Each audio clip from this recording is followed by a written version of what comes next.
ginawa kay Kati Binay? Minsan na isama siya doon sa bahay ng mga Marcos. Anong ginawa sa kanya? Inalok siya. Nino? Ni First Lady Lisa Marcos.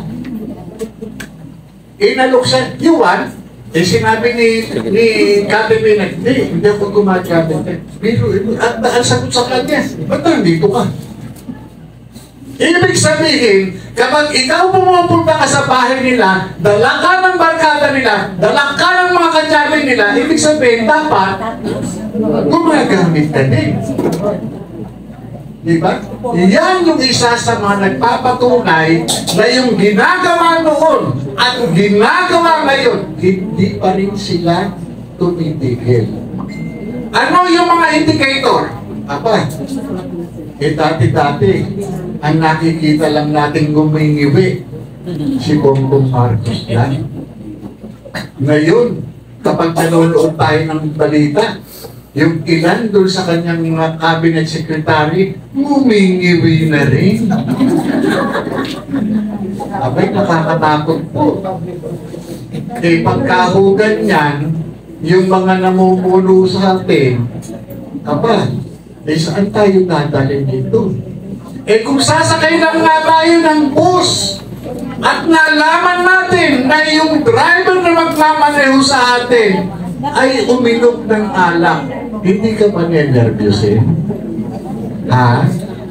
Di ba nervyusin kayo? Eh yun pa, nasa ilalim ng impluensya ng ipinagbabawal na gamot. Anong liderato ang ginagawa ngayon sa bansa natin? Bagay, maganda naman, yung ginagawa sa bansa natin ngayon, yung nagpapatakbo, parang nagtitrip. Diba? Nagpapatakbo ng sasakyan, nagpapatakbo ng bansa natin, pero nagtitrip. Diba?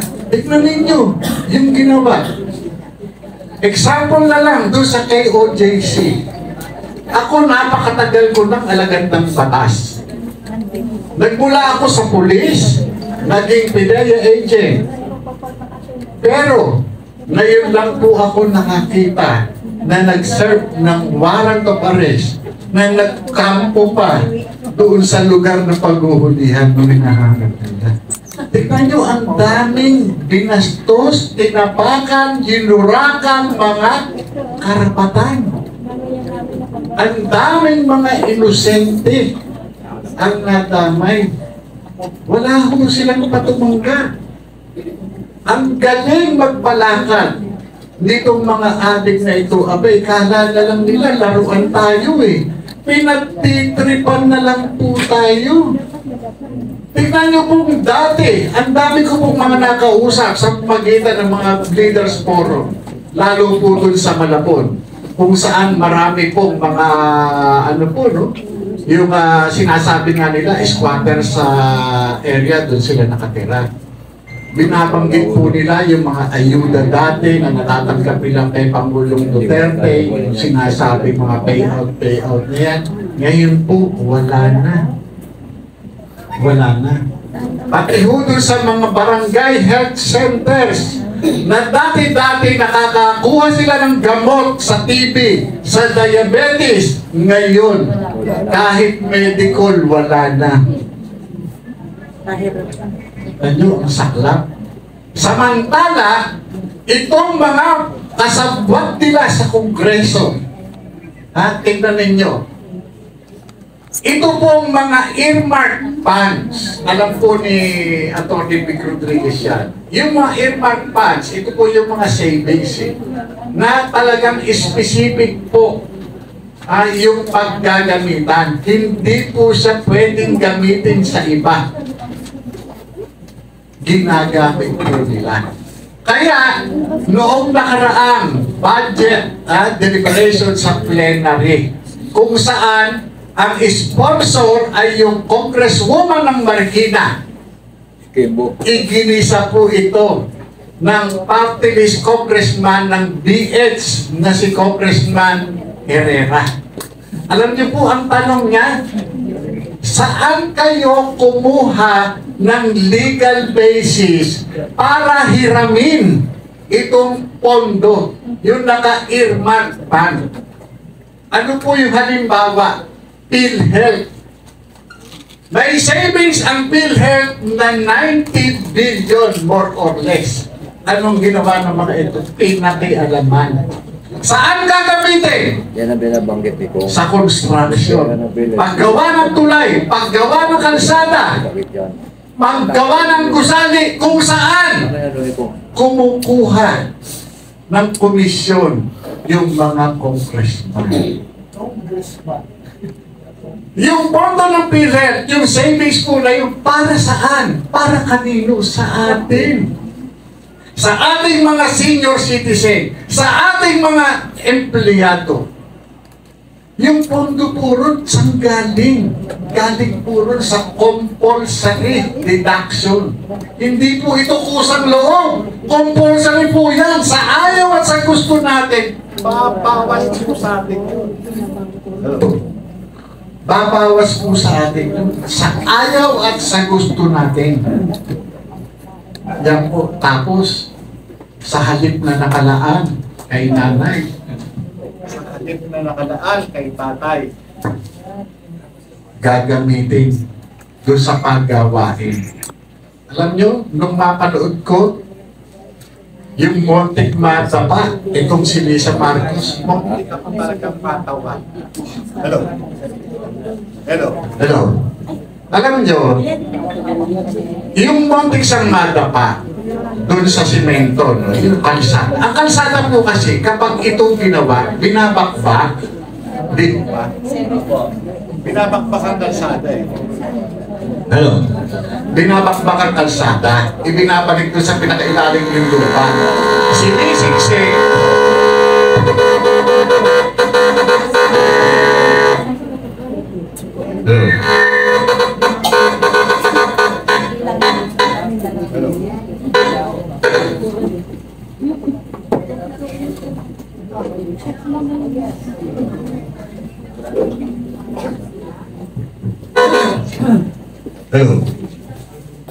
Yung kalsada, sinisiksik. Ang nangyari, ano din po kasi ang ginagawa ng mga politiko dyan? May pondo. Halimbawa, 1 milyon ang pondo halimbawa ng kalsada. Dahil doon sa komisyon nila, itong mga politiko na ito, yung natitira na lang, halimbawa, 200,000 lang, yun na lang yung ginagastos. Yung original na specification ng kalsada halimbawa ay 1 pie. Dahil nga sa korupsyon, ang nangyayari doon sa kalsada, gano'n na lang ang simento. Walang iniwan doon sa Montek Matapa, itong Lisa Marcos, doon sa Ilocos Norte. Ilocos Norte kung saan baluarte ng mga Marcos. Kung saan, dinaya, ninakaw, yung pagpagawa ng kalsada. Yung kalsada sanang buo ang pagkakagawa, ipinatong na lang, tapal na lang. Kung makikita nyo, yung nilalakaran ni Lisa Marcos bago siya madapa, makikita nyo yung kapal na simento, halos gano'n na lang. Tinapal. Kaya muntik siyang matalison, sabi ko talaga naman. Digital talaga ang karma. Diba? Tingnan nyo, sa dinami-dami ng tao na madadapa, ikaw pa yung nadapa. Bakit? Ito yung pagpapakita, o pagpapahiwatig ng itaas. Ngayon ang ginagawa nyo, sa halip na pinagagawa nyo ng maayos yan, kinukupit nyo yung paggawa, ayan, munti ka tuloy, madapa. Diba? Diba? Yan po yun. Kaya tayo po na nakakaranas ng ganito, yung mga ganitong pangyayari, akala lang natin nun, ako noon, akala ko normal lang eh. Pero, magmula nang ipalabas ni Maharlika yung dokumento na naiwan dun sa PIDEA patungkol kay Bongbong Marcos, aba, dito na po ako nagkaroon ng desisyon. Sabi ko, dapat pala doon pa ako lumabas. Dapat pala, bago pa ito tumakbo ng Vice President, lumabas na ako. Pero, noong panahon na yun, nakatali po ako doon sa confidentiality clause. Kasi po, siyempre, operatiba ka, what you see, what you hear, when you live it here. Ganun po kasi kami noon eh. Pero, yun lang po. Dahil doon sa paglalabas, maharlika na yan. Ako po ay ipinatawag ng Senado.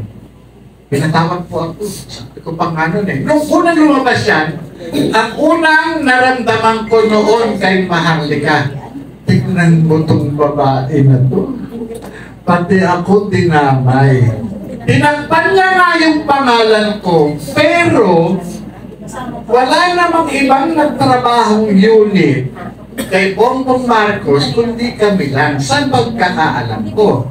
Plus, yung mga sasakyan na naandun, yung cellphone number na naandun ng team leader, akin yun eh.